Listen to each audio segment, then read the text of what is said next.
evening, ladies and gentlemen. Welcome to Wrestling with the Past. I am your host, Jason Knupp of the New 80s Revolution, and tonight we are going to continue our journey back to the glory days of the World Wrestling Federation. Last week's episode, 2 weeks ago's episode, we debuted this series, this long-awaited series, by discussing in detail the WWF Championship Wrestling episode of January 1st, 1983. Well, following right along with chronological order, tonight we are going to be reviewing WWF Championship Wrestling, January 8th, 1983, on tonight's episode of Wrestling with the Past. It is not quite time for the house shows yet. We've got a couple more episodes of Championship Wrestling before we get into our first house show of 1983, and that's going to be a Madison Square Garden blockbuster. You know, I'm just not feeling the brewskis tonight. So I'm going to try to class up Wrestling with the Past a little bit by cracking open a little wine to drink with you tonight as we step back in time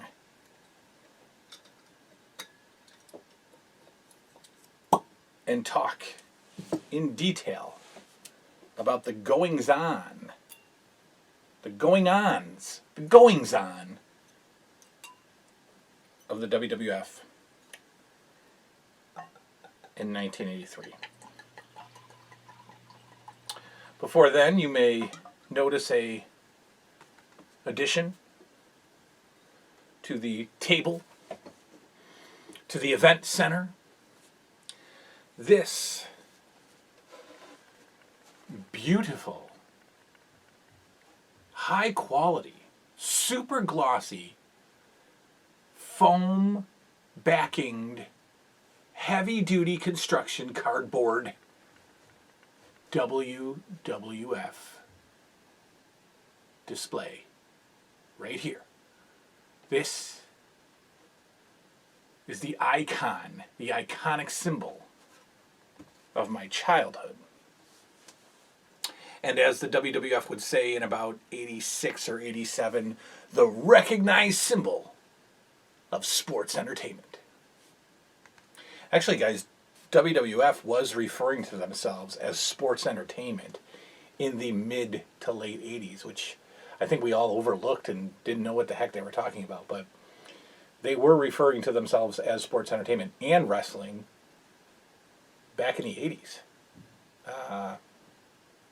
Now, of course, not even mentioning the word wrestling on their television show, which is absurd.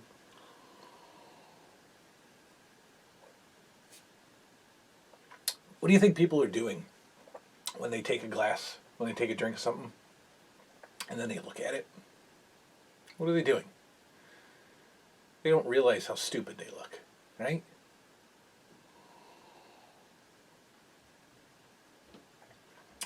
Like, what am I thinking about right now? I'm just trying to look smart, aren't I? Anyway,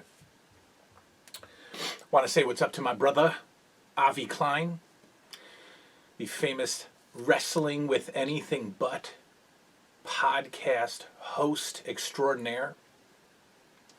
If you have not checked that out yet, yours truly has been a featured guest twice now.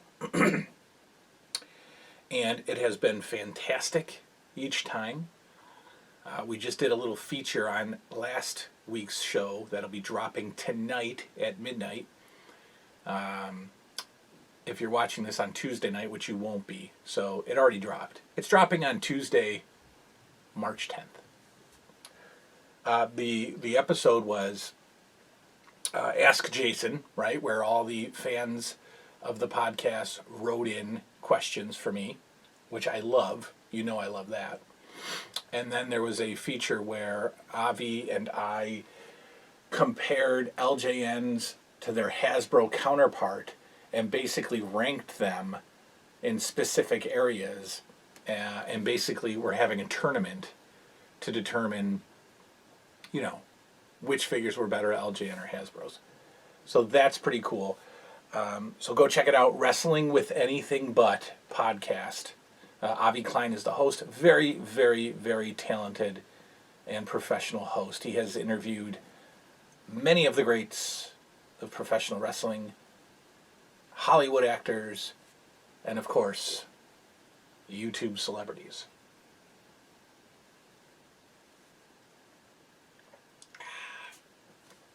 Okay, so before I want to say hello to all of the Avi podcast fans and followers that are also now jumping on the New 80s Revolution band wagon. All right, let us begin. January 8th, 1983, WWF Championship Wrestling. The show starts off, as usual, with the dapper Vince McMahon and his cohort, Pat Patterson, welcoming us to another episode of WWF Championship Wrestling. They run down the card for us, talking about who's to come. And I remember not actually liking that feature. So believe it or not, even today, I fast forward through that. I want to be surprised as to who's on the show in the next upcoming hour. So I don't listen to the opening monologue of who's appearing today's show. I never liked that as a kid. I don't like it now. But anyway, Vince McMahon, Pat Patterson give us the rundown of who will be joining us on today's episode. We start things off, of course, with ring announcer Joe McHugh introducing our first set of combatants. The opening match is a tag team match. Tony Garea pairing up with Eddie Gilbert, who would very soon go on to be Hot Stuff Eddie Gilbert and have a great deal of fame in the Mid-South and Tennessee area and UWF and some NWA stints. Marrying Missy Hyatt at one point, and really being a big name in those particular territories. They team up to take on the likes of Charlie Fulton and his tag team partner Tony Russo. Now, Charlie Fulton is a very famous WWF enhancement worker because he was extremely talented and had his own, level of fame and success in smaller territories. But WWF used him mainly or entirely as enhancement, which is obviously a nod to him and his ability to sell and to work. So Charlie Fulton is probably one of the top 5 WWF enhancement workers of all time, talent-wise. He teams up with somebody who's not in the top 5 all time of anything, Tony Russo, who looks very much like Super Mario. In fact, several of the WWF jobbers at this time looked like Super Mario. Interestingly, Tony Russo is wearing an All Japan jacket, and I'm pretty sure he borrowed it from somebody, because I don't think Tony Russo had much of a stint in All Japan Wrestling. Maybe as a janitor, possibly ring crew. Other than that, I don't think so. Charlie Fulton, maybe, but not Tony Russo. They're taking on Tony Garea and Eddie Gilbert. Now, at this time, Tony Garea was coming off of his successful run his WWF Tag Team Championship run with Rick Martel, who I believe at this time had left the company and was headed either back to Canada or to the AWA. So Tony Garea was always looking for a tag team partner, and the announcers would make sure to mention that every single Tony Garea match, and this lasted until about 1987. I remember some house shows in 87 where Gorilla Monsoon would always say, and Tony Garea is still looking, constantly on the hunt for a tag team partner. I don't know, inside joke, no idea. But from this point on, from 83 to Tony Garea's retirement, they would constantly mention how he is in search of a tag team partner. So Tony Garea tries his luck with Eddie Gilbert this week, and they take on the aforementioned Charlie Fulton and Super Mario. At ringside is Dr. George Zahorian, who, if you recall, was a big part of the big steroid disaster trial of the WWF. Dr. George Zahorian was a supplier, I believe, of steroids to the entire locker room. And I don't know what happened in that trial. I know Vince McMahon was acquitted or found not guilty. I don't know whatever happened to George Zahorian. But it's interesting to see that he's not an on-screen character, but he's kind of an on-screen character. He's the doctor at ringside, who of course is wearing the cliche white coat. Danny Davis is your referee for this match. Danny Davis. It's 1983, and we're talking about Danny Davis, who obviously would go on to become, a little bit more well-known referee in the WWF. The first first that I remember, referee turning bad, and then wrestling for a bit, teaming with the Hart Foundation. And I always wondered, why did Danny Davis know how to wrestle so well? Well, because he was a wrestler. In fact, Danny Davis did double duty for the WWF under a mask as the Executioner, or Mr. X. I believe it was more Mr. X than the Executioner. Maybe both. But he was Mr. X, Danny Davis.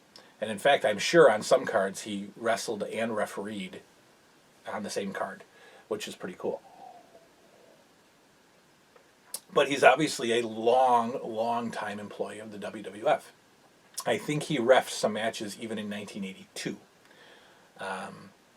What's interesting about Danny Davis tonight is that he is not wearing the traditional referee's outfit that all of the other referees are wearing tonight and forever.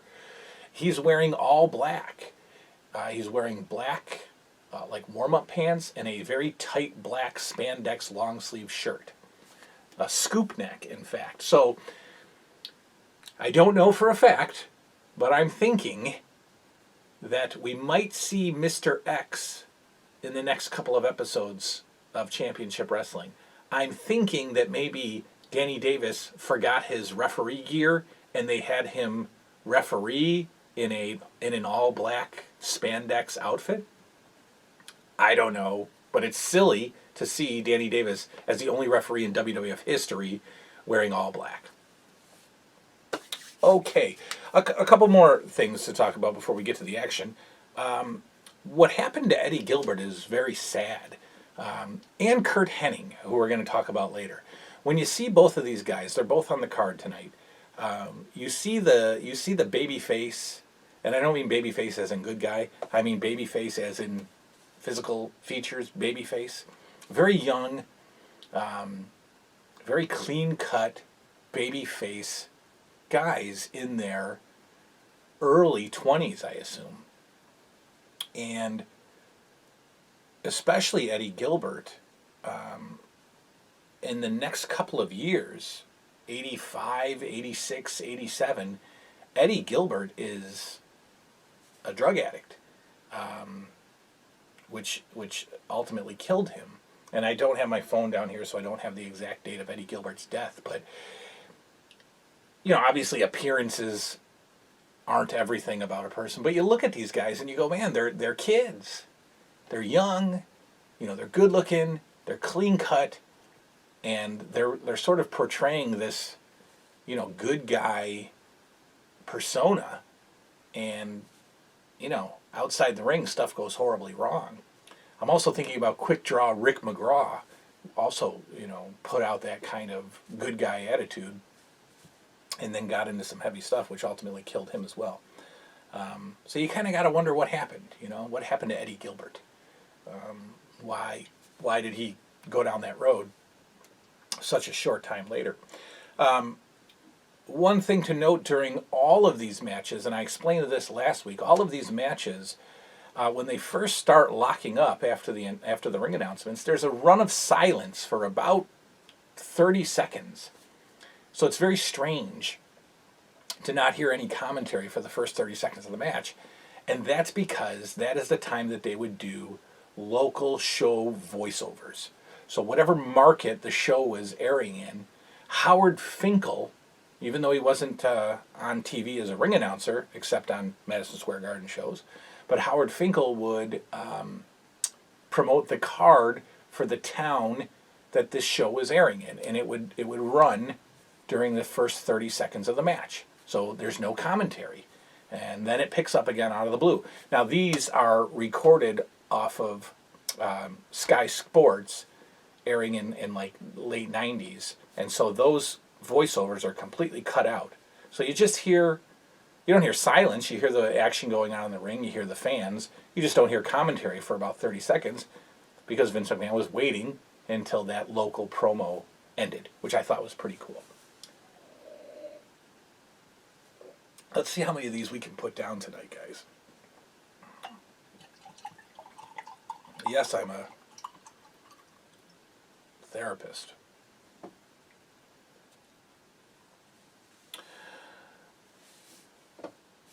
Because we've got two teams that are basically made up of either enhancement work or very, very mid-carders, we have an even battle. The heels get a bunch of offense in this match, mainly Charlie Fulton. And the faces are displaying quick tags, fast-paced action. Your basic heel versus good guy match in the WWF at the time. The heel works over the good guy makes a hot tag, partner comes in, cleans house, after a little while, bad guys get the upper hand again, hot tag. Also in this case, the quick tags, which was a very popular face tag team move, the quick in and out tags, holding the arm bar, and the partner jumps off the rope and takes over the arm bar. I always wondered why guys would tag out like that, like instantly. Like tag, get in, grab a move, tag, get in, grab. I thought that was silly. Why are you tagging in and out so fast? Anyway, this, at one point in this match, all four wrestlers were in the ring battling each other, and they did the turnbuckle spot. One guy's in one corner, the other guy's in the other corner. And this is the first time that I've seen this so far, where in a jobber match, basically, that a real brouhaha breaks out, where all four guys are in the ring going at it, referees losing control kind of thing. That doesn't happen in enhancement talent matches. But it was pretty good to see here. But during that commotion, during all four men in the ring, a simple monkey flip ends the match for the good guys. That's right. During this commotion, Tony Garea has Tony Russo in the corner and gives him a monkey flip. If you know what that is, he just, Russo's backed up in the corner, Garea's in front of him, kind of grabs him by the shoulders, jumps up, puts his feet on his belly, flips over. The other guy rolls over him. It's really the other guy doing all the work. But that is not a finishing move by any means. It's not even a move that would knock the wind out of you. It's a move that might make you dizzy for like 3 seconds, but in this case, it got Tony Garea the pin. Tony Garea and Eddie Gilbert victorious over Charlie Fulton and Tony Russo. Now, another thing to note in these kinds of matches, the more unknown jobber, the more less used jobber, the jobber that is not going to do the house shows is going to take the pin in these tag team matches all the time. Charlie Fulton is not going to take the pin in this match. They're always going to have the lesser known guy take the pin, because Charlie Fulton often was the opening match at a house show that needed to go 15 or 20 minutes. So we kind of needed to keep his star quality, I suppose, keep his stock up. So just another interesting little tidbit.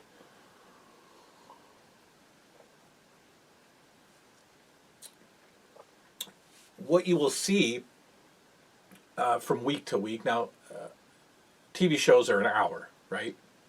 So you don't go to wrestling for a 1 hour show. So they are, back during the day of TV tapings, you got like a 4 hour show. So they taped 4 weeks of television. And so what you would see is you would often see the same talent on each week. And if you were really catchy, you would notice the crowd doesn't change for like a month at a time.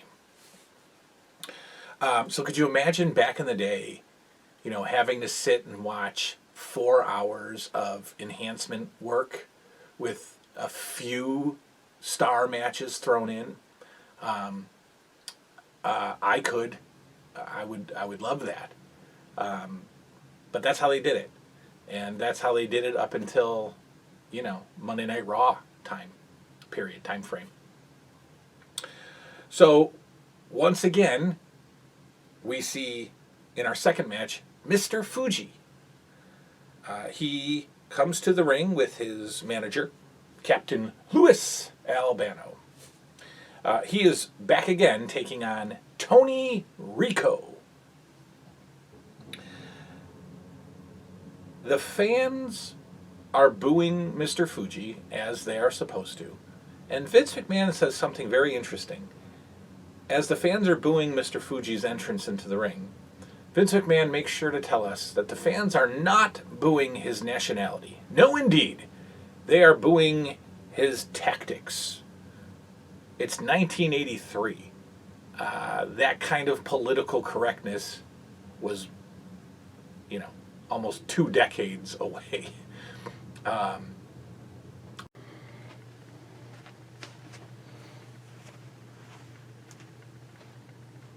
But Mr.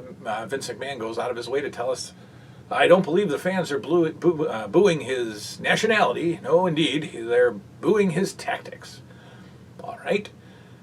Interestingly enough, I think most of the fans were booing his nationality in 1983. Anyway, Fuji is dominant. Fuji in this match this was a really entertaining match. It's essentially a squash. Little to no offense by Tony Rico. And Fuji is really dominant.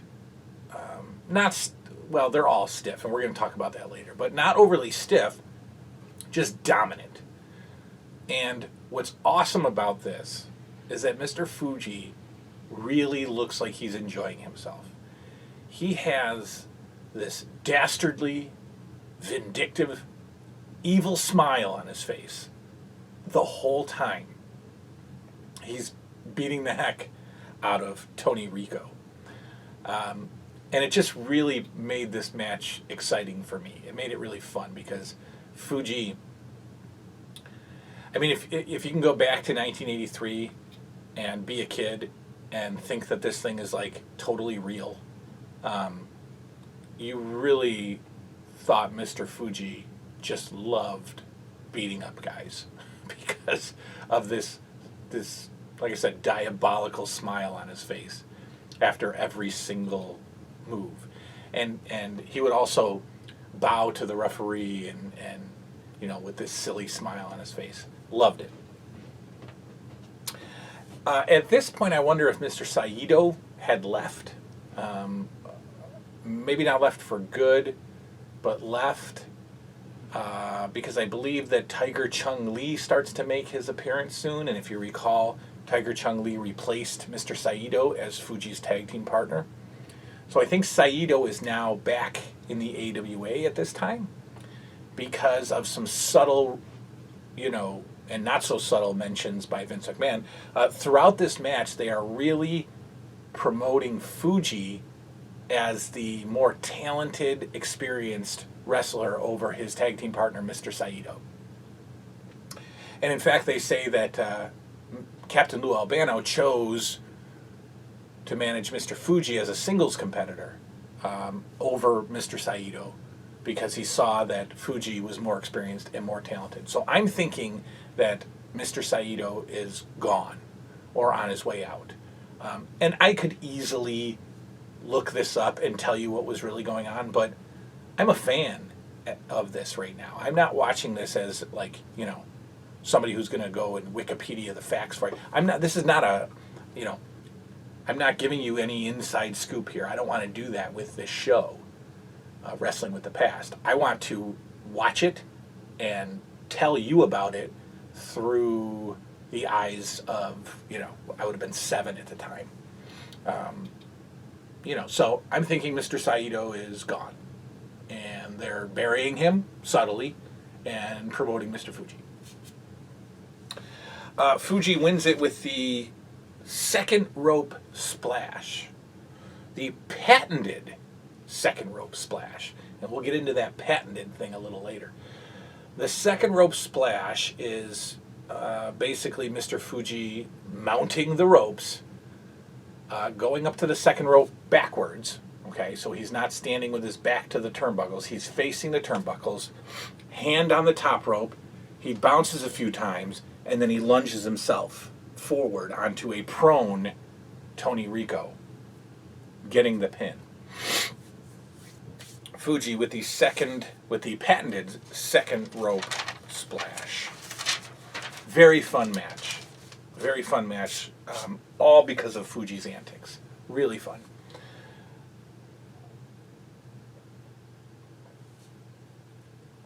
Next up, again making his return this week, Barry Hart, who I told you last week was Barry Horowitz later on, and I think currently he's Barry Horowitz.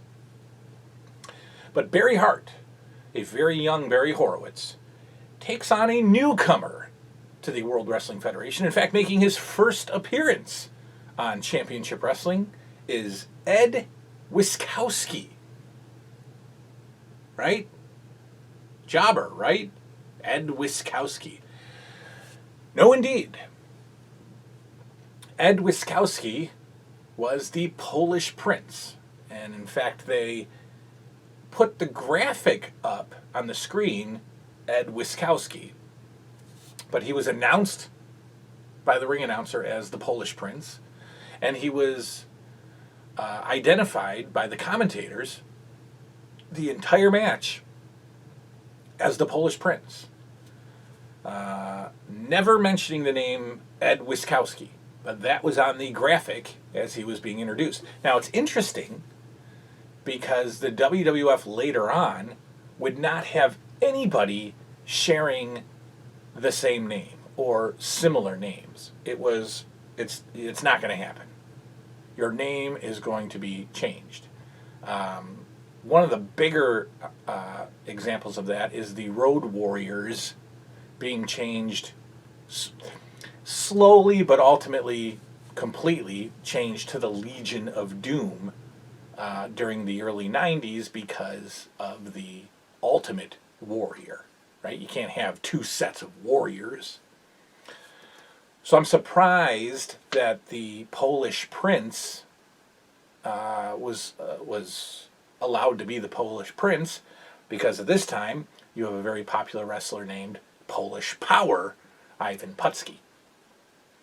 More importantly than that, who is the Polish Prince? Well, maybe prior to me talking about this, or maybe after me talking, maybe right about now even, you'll see. Take a closer look at the Polish Prince. Who is he? I'll give you a few seconds.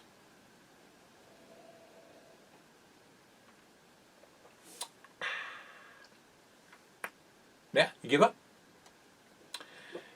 He is Colonel De Beers from the AWA. So it's 1983 now, and in about 3 years, Ed Wiskowski, the Polish Prince, will become one of the bigger AWA bad guys of all time.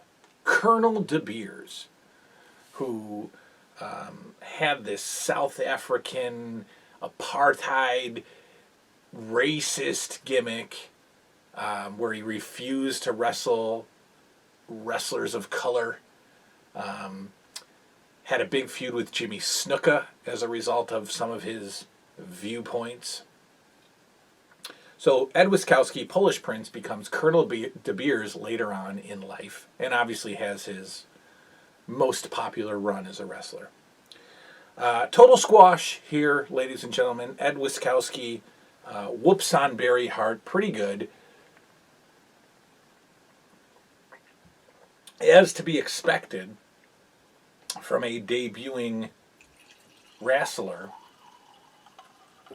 who I assume they were trying to, test out or put over or whatever. I mean, you don't show any weakness in a debuting wrestler. You have him dominate. Or you show some weakness and you show how he can come back from adversity. But no, indeed, in this case, ladies and gentlemen, Polish Prince Ed Wiskowski, Colonel De Beers, beats up Barry Hart pretty good. Now, what's interesting about this match is that the Polish Prince uses two huge moves that don't result in pinfalls. Now, what's the big deal about that? Well, we're talking about a particular era where matches were ending with body slams, elbow drops, drop kicks, suplexes, and the like. In this match, Ed Wiskowski uses a bulldog, which is definitely a finisher, and the Ivan Koloff, knee to the back type of maneuver. You back a guy up into the corner, right? You're behind him, so your back is against the turnbuckles. You back the guy up with you. You kind of hold on to his hair, right, from behind. You hold on to his hair from behind. You hold on to his hair. You climb up the second turnbuckle. You put your knee in his back. You still got him by the hair. You put your knee in his back and you fall forward and you drive that knee right into the back. Well, Wiskowski did the bulldog. He did the knee to the back. And they did not result in pinfalls. No, sir. I found that interesting, surprising. What did finally end the match was what Pat Patterson called a figure four Boston Crab type move, or what we all have come to know and love as the Texas Cloverleaf, or the Scorpion Deathlock, which I think the Texas Cloverleaf existed in like the southern territories, maybe Texas, maybe NWA, but McMahon and Patterson didn't know what it was. Apparently, it's the figure four into a Boston Crab type maneuver. Interesting finisher for the Polish Prince. So Ed Wiskowski for the win over Barry Hart Horowitz. Fourth match on the card tonight. A rare appearance by the Intercontinental Champion of the world, of the intercontinents. He's hitting all the continents. Pedro Morales, who I have a feeling, spoiler, might be enjoying his last few months ever as IC champ. Just got that feeling as a 7-year-old boy. Pedro Morales takes on Sammy Sanders. Now, I've never heard of Sammy Sanders prior to watching this match, and I've never heard of Sammy Sanders after watching this match. This might be the one and only appearance of Sammy Sanders in the World Wrestling Federation. He, like many of the unfit jobbers of this era, looks like an egg. Pedro Morales was an extremely popular wrestler. And you know, I don't know, 83, you could play off the stereotypes of culture and race, and the WWF and championship wrestling, or professional wrestling in general, was really, really good at playing off the culture and race of a particular wrestler. They got away with things back then, obviously, that we cringe at today. But, you know, black wrestlers had hard heads that could not feel pain. That also applied to the Samoan wrestlers as well. So when you'd take the guy and you'd ram him into the turnbuckle, if he happened to be a black wrestler, oh, that was a big mistake on your part. Because for some reason, the black cranium does not feel pain, according to the WWF in professional wrestling in the early 80s. So with that, Pedro Morales is of Mexican or Puerto Rican or Latino descent. And so he is known for his hot, fiery temper. And they play off of that pretty well. And so they would have Morales, you know, Hulk up almost, right, before there was such a thing.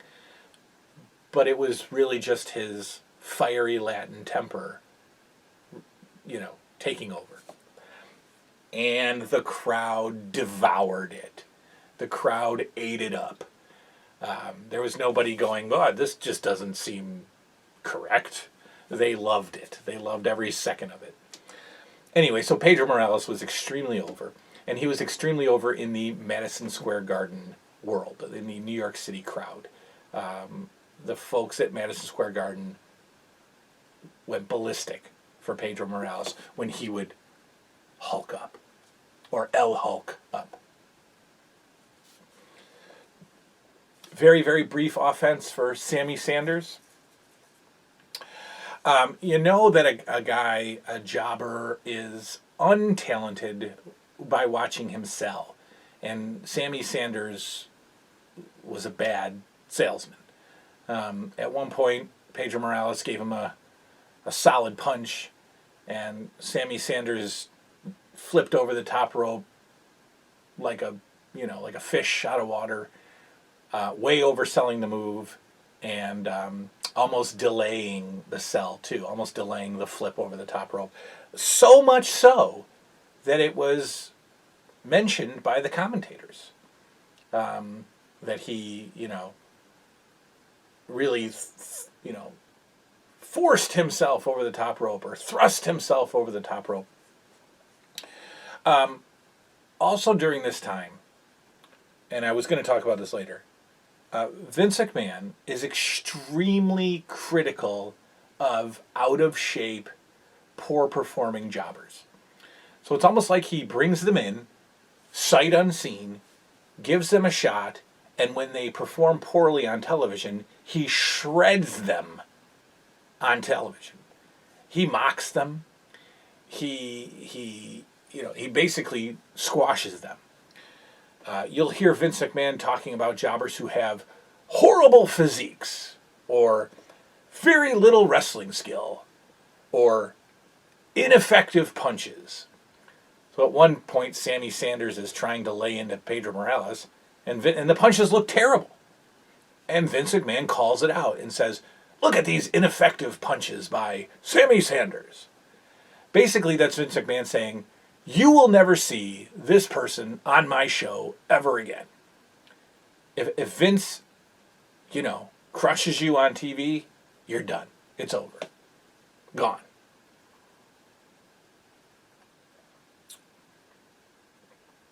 Pedro wins this match with his patented Boston Crab.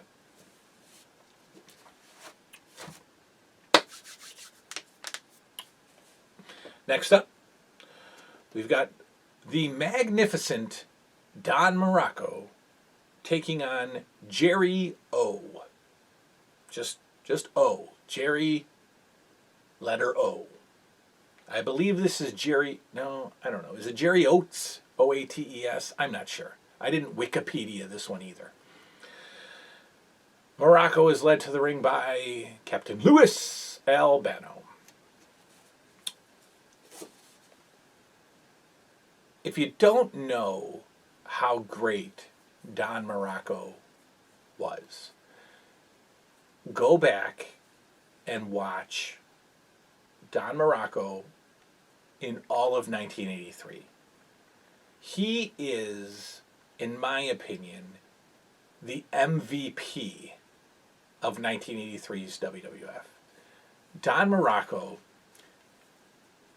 and I don't even know if he's underrated or overlooked. I don't think Don Muraco gets quite the respect that he deserves as a bad guy. He is tremendous. His mannerisms, his facial expressions, his stalling, his abuse of enhancement workers is just fantastic. Don Muraco, I can't say enough. I honestly believe or wish that Don Muraco had a run with the WWF title at this time, during this particular era. I mean, my thinking is have him defeat Bob Backlund early in 83. Maybe have Backlund win it back in a cage match in the Spectrum. And then have Backlund drop it to Iron Sheik and start the Hulk Hogan era. I really think, look, we all know that Muraco gets a run with the IC title. And that's coming up soon. Goodbye, Pedro. I don't think that title was enough for Don Muraco. I think Don Muraco deserved a run as the WWF champion. No doubt about it. Should he have beaten Hogan? No. But should he have beaten Bob Backlund at some point? Absolutely. Don Muraco is lovingly known as the Beach Bum, or a Beach Bum, by the fans filling up wherever we are, Allentown, I don't know, some little agricultural hall. Beach Bum is the chant du jour by the crowd. And again, I talked last time about passionate crowds. These crowds are passionate. And they chant Beach Bum the entire match. Why? Because Muraco tells them how angry it makes them. And they're going to do it even more. Now, of course, we have our stupid stereotypical chants today of, this is awesome. This is awesome. Or, holy beep. I don't know if kids are watching this. Actually, kids aren't allowed to watch this. So, holy shit. Clap, clap, clap, or whatever. Who cares? Who cares? But when the crowds are chanting Beach Bum at Don Muraco, they really think that it's agitating him because he's telling them that it's agitating him and he's selling that it's agitating him. And it's absolutely, it brings a tear to your eye. Or maybe that's just the wine. But it's good. It's good stuff. And it's stuff that will never be duplicated. or replicated. I don't know. Stuff we'll never see again. Don Muraco really makes me miss the old days. Anyway, moving on. Very slow and prodding dominance by Don Muraco. Not much from Jerry O.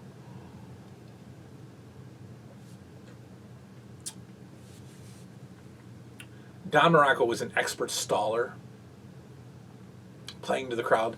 Maybe I'm being endorsed by Don Muraco or paid by Don Muraco. I'm not. I'm just really into Don Muraco. Anyway, this match ends with a front suplex. Right? That's the only way I can describe it. You get the guy up for a suplex, and instead of dropping him backwards, boom, you drop him forwards. And I think this was the precursor to Don Muraco's, I think, soon-to-be finishing move, the Tombstone Pile Driver, as it is known today. But before then, he was using the front, the face first or front suplex. Don Muraco wins it. Next up is my least favorite segment of all time, Buddy Rogers' Corner. We explained last episode that Buddy Rogers' Corner was the precursor to Piper's Pit. Rogers' Corner is dreadful because Buddy Rogers is dreadful. But this episode had me perk up a bit, because guests of Buddy Rogers and Rogers' Corner is Bob Backlund and his manager Arnold Skaaland, spelled Scotland. Why is this so fun for me? Well, because Bob Backlund is displaying his brand new WWF Championship belt. Now, this is my, oh man, it's so hard to say, but I could call this my favorite belt of all time. It is lovingly known as the Big Green. Some people think it's the ugliest belt in the history of belts. I love this belt. When I see this belt, I am transported back in time to childhood. Yeah, it's this gigantic, huge, round, bulky, green-strapped championship belt. And it's given to Bob Backlund because I think late in '82, Superstar Billy Graham, Karate Billy Graham, destroys the championship belt, which in comparison is like that big to the big gold, or big green, sorry. Big gold is Ric Flair. Smashes it, destroys it, which leads to a unforgettable moment where Bob Backlund cries while holding the belt, screaming, "Why? Why?" as Superstar Billy Graham destroys it. But in reality, the old belt said WWF, Worldwide Wrestling Federation Champion. And by now, the W is gone. We are just a 2W'd organization at this point. We are the WWF. And so we need a title belt that says WWF. We're not rocking the symbol yet, this thing. That thing is coming next year. But we are the WWF now. So that old WWF belt had to go. So what better way than to have Superstar Billy Graham beat it up? So Backlund shows off the belt, and it's like all spread out right there on the camera, and they get a nice close up of it. It's a really great look at this belt, and that's it. That's all that happens. It's like a 15-second, not 15, but it's like a minute and a half of a clip of a Rogers Corner, basically just introducing the belt, which was pretty cool. All right. Oh, another thing of note. During Rogers Corner, now think of this, it's 2020. You WWE fans, think about this. 1983, Rogers Corner, Bob Backlund, Big Green, Buddy Rogers mentions that Bob Backlund is the 7th champion in WWF history. 7th. I don't know what we're up to. 200, maybe? I don't know how many WWE champions there have been. But in 1983, there were 7. Does that not put all of this into perspective? The WWE existed. The WWF, I will not say WWE on this show ever again. The WWF existed in its like independence form, distant from other territories, like the 60s. Bruno Sammartino, Buddy Rogers, 60s. So from the 60s to 83, there was 7 champions. Awesome, awesome fact.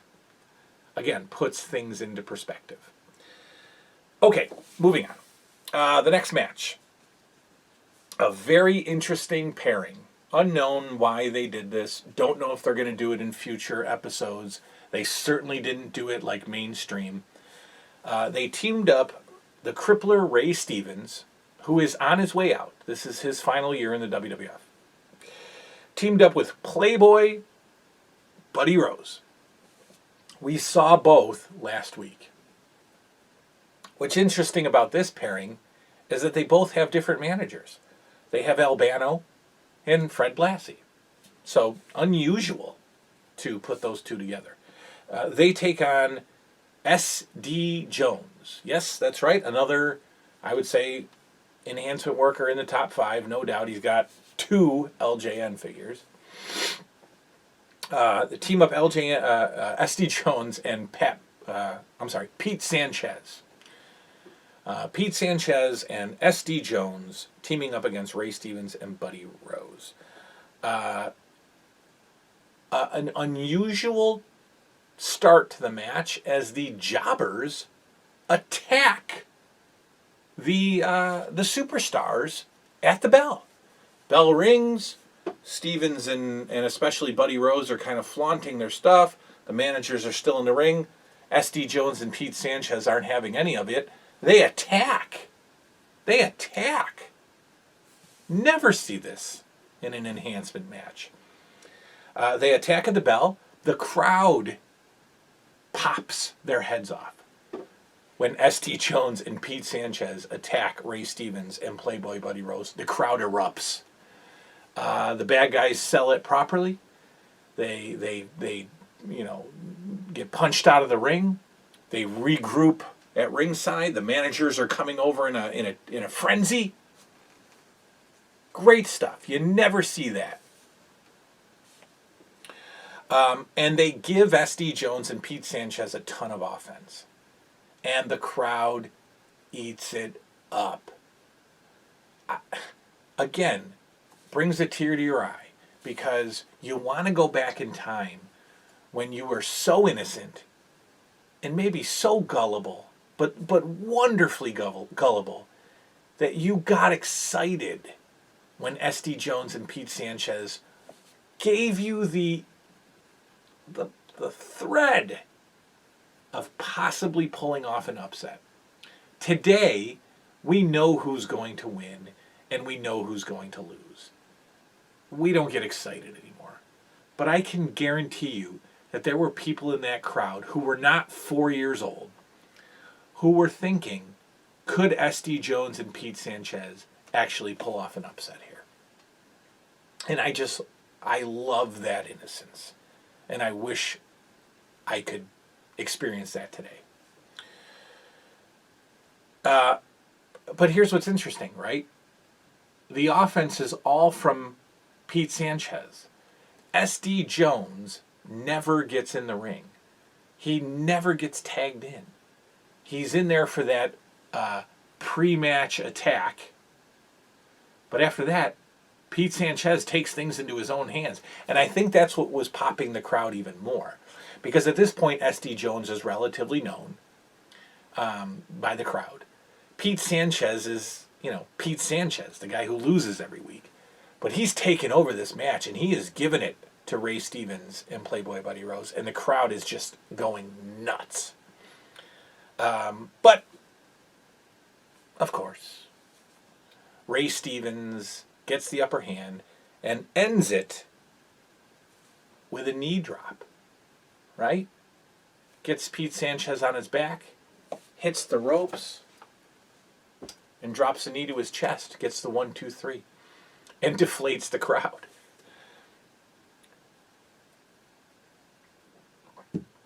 But great stuff. Great stuff. Got a little bit more to go here. Shall we have another? Can you tell that it's... Shall we have another? Okay. We'll have another. How many glasses of wine is this? 5? Well, one more and we've finished the bottle, boys and girls. I have a problem. No, I don't. I treat problems. I don't have one. Okay, next up. Very, I don't know, maybe revolutionary, definitely exciting stuff coming up next. We've got Big John Studd, who just showed up on the scene in very late 1982. Andre the Giant is not a regular in the WWF at this point. Andre the Giant was kind of like a floating sideshow. He was a floating attraction. He would go, because he was the Giant, he was Andre the Giant, he would go from territory to territory. They would throw a bunch of money at him. They would bring him in, and he would do his thing. So Andre the Giant was not, under contract to anybody. So Big John Studd comes in, and I assume he is. I assume that he's a WWF guy now at this point. Until 86 or so. So Big John Studd comes in. He takes on Eddie Carson. Jobber Eddie Carson. Now, what's happening at this point is the Body Slam Challenge. So Big John Studd is managed by the... shoot. I didn't write it down. He's either managed by the Grand Wizard or Freddie Blassie. I can't remember. And I feel like, a non-educated fan. Shoot, who is he managed by? I'm going to say Grand Wizard. I'll find out. I'll let you know. Anyway, what they're doing is they are saying that Big John Studd is unslammable. And you know that they're working towards something with Andre. John Studd is unslammable. And to prove that, they are going to have a reward for anybody that can slam John Studd. And they are going to... what's really interesting is that they're bringing in fans. And I truly believe... Now, today's fans who get involved are plants. Right? They're indie workers who get called when the WWE comes to town and they play a security gig or they play a fan or whatever. That gets smacked, whatever. These are fans. I legitimately believe that these are just regular folks who they bring in to, not body slam under the Big John Studd.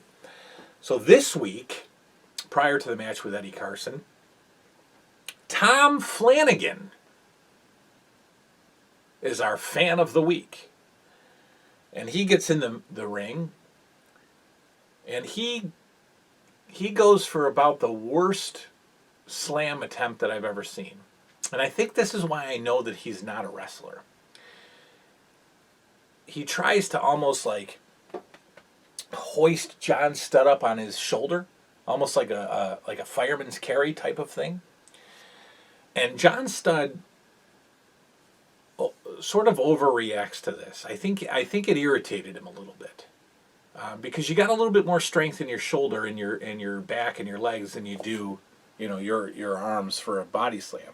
So like he kind of budged John Studd a little bit more than he should have, and John Studd kind of shoved him into the ropes and kind of held him there a little bit before, they 86'd him. But Tom Flanagan went for the $3,000. It's up to now $3,000 Slam John Studd challenge, and it failed. Now, what you don't know in '83,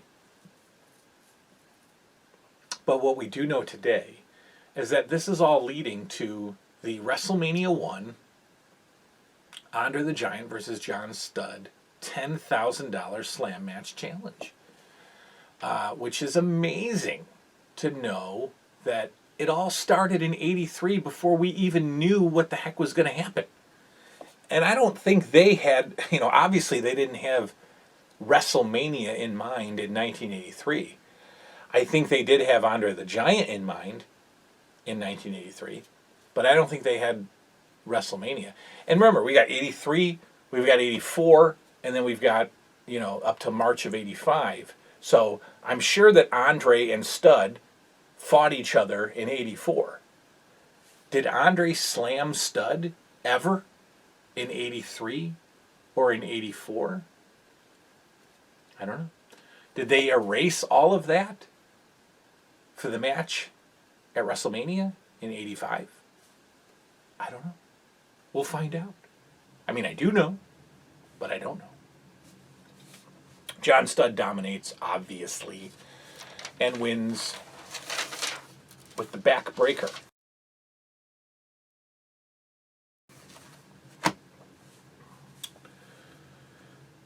Our final match of the week. Thankfully, because I'm about to, pass out. No, not really. I've developed a pretty decent tolerance over the years. So, you've watched me drink a bottle of wine here in about 35 minutes. And I'm not drunk, as the kids say today. I'm having a good time. So, maybe it's because I'm fat. I don't know. But anyway. Final match of the week.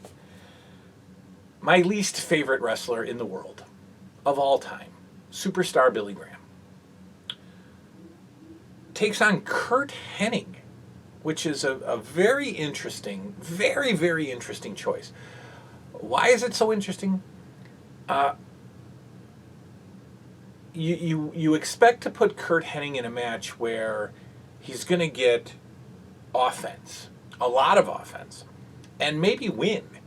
You're going to team him up with Tony Garea, because Tony Garea is always looking for a partner. You're not going to throw Curt Hennig to the wolves, and you're not gonna make Superstar Billy Graham look weak at this point. So I don't know about this combo. I don't know about Billy Graham. I don't know what they were thinking. Anyway, Billy Graham is managed by the Grand Wizard. I personally think Billy Graham is dreadful. I don't like anything he's ever done. I haven't watched, his title run in a long time. So I don't know what he was. I do know, but I don't remember what he was like as the world's champion. I don't know what his matches were like. I just don't like the guy. I don't like him. And he's taken on Curt Hennig. I believe, and maybe you can tell from some of the pictures that I'm showing you, I believe that at this point, Superstar Billy Graham is taking a little break from the juice because he's saggy. And he looks older than his age. His body looks older than his age. His body is starting to look like what, like a bodybuilder looks like when they get to like their 50s, right? Where stuff just starts to sort of sag. This is happening to Billy Graham at this point, and I don't think he's 50 in 1983. So maybe he's taken a little cycle off of the roids because he looks bad. And then when he comes back later on in Wrestling with the Past, when he comes back in 1987, he's bigger. He looks better. So maybe he used steroids again at some point. I don't know. Is that possible? Do people do that? Hennig was given offense in this match, and rightfully so. You cannot, strictly job out Curt Hennig. You just can't. So he got some offense. Superstar Billy Graham ultimately wins with the throat chop, right? Whips Curt Hennig into the ropes. Hits the chop to the throat. And pins Curt Hennig. Okay, fine. Whatever. Great. Superstar Billy Graham. Think about this.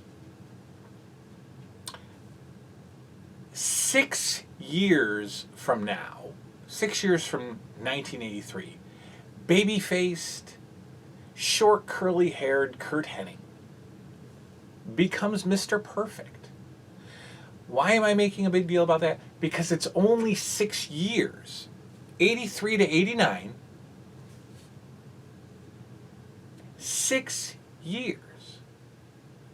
Okay? The point of that is the time span of 6 years in the 80s was a lifetime.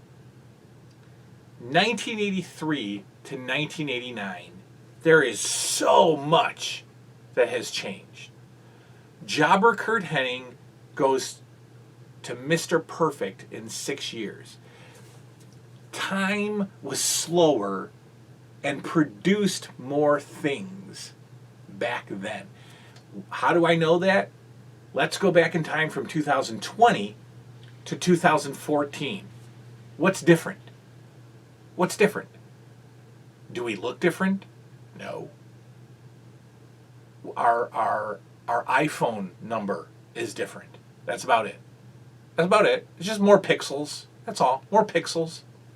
Nothing is different from 2014 to today. Everything is different from 83 to 89. You see my point? I know you do, because you're fans of the New 80s Revolution.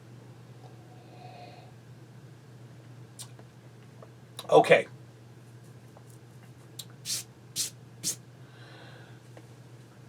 Some tidbits. We call this part of the show tidbits. What's the deal with Vince McMahon calling every finishing move patented? Right? It's the patented suplex. It's the patented figure four leg lock. Because think about it. It's like Gorilla Monsoon using the word literally, which is the thing. Vince McMahon uses the word patented all the time. And think about what that means. Did Polish power Ivan Putski go to the, federal court and fill out a patent application for his Polish hammer finishing move? I don't think so. But Vince McMahon wants us to believe that these moves are indeed patented. I mentioned earlier that enhancement talent, or jobbers, as they're lovingly known as, all look like Easter eggs. They all have the shape of eggs. Just an observation. As I watch these 1983 episodes, I've come to the conclusion that in 1983, being a pro wrestler was easy.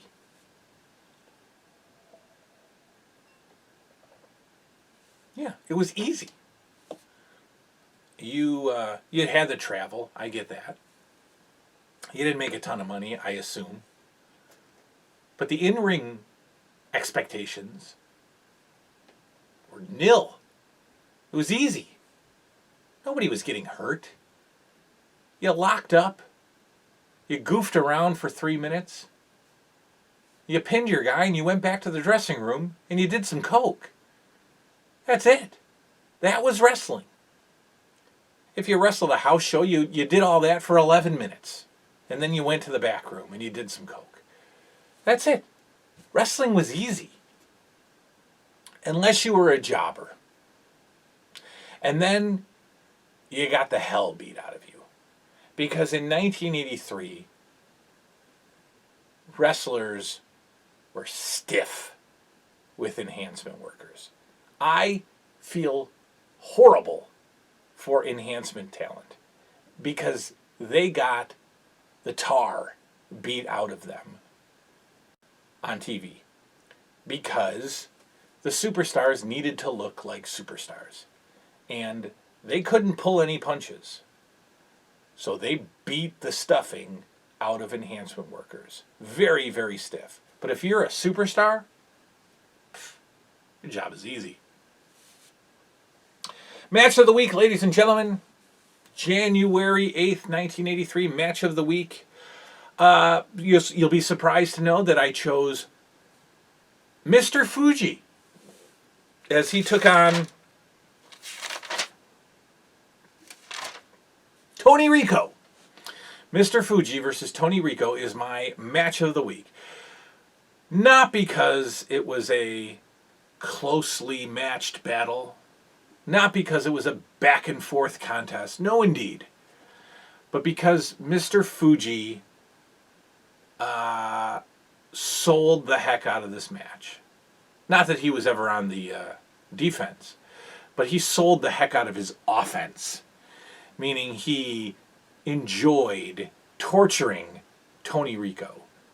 He smiled at the camera. His moves were crisp. This was a very crisp match. Tony Rico did a very good job in this match, and Mr. Fuji did an exceptional job of being a bad guy, a diabolical bad guy. I loved that match.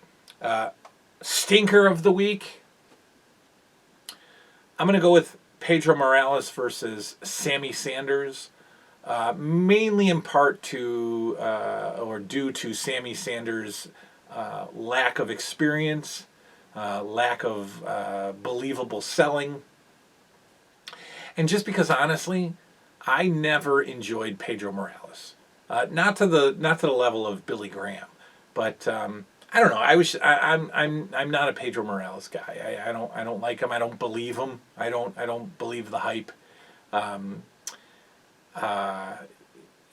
Yeah, he doesn't do it for me. So Stinker of the Week is Pedro Morales versus Sammy Sanders, indeed. And we have almost finished off a whole bottle of wine. Okay, where do we go from here? Well, it's the 8th, right? So we go to the 15th. January 15th, 1983's episode of Championship Wrestling will be coming up soon on Wrestling with the Past.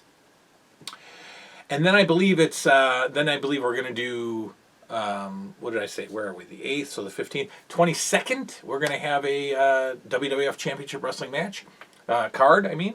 And then after that, we will have our first house show, which I believe is January 28th, and I believe it's Madison Square Garden. And that's going to be great because we're talking about 9, 10, 11 matches.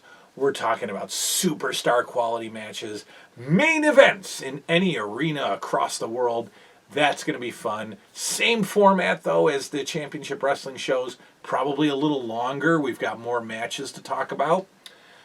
So that is that, ladies and gentlemen. It is January 8th, 1983 in the World Wrestling Federation here on Wrestling with the Past. And we will be back soon with our next episode. Thank you all for joining me. Thank you, glass of wine. We'll see you all next time. Good night now.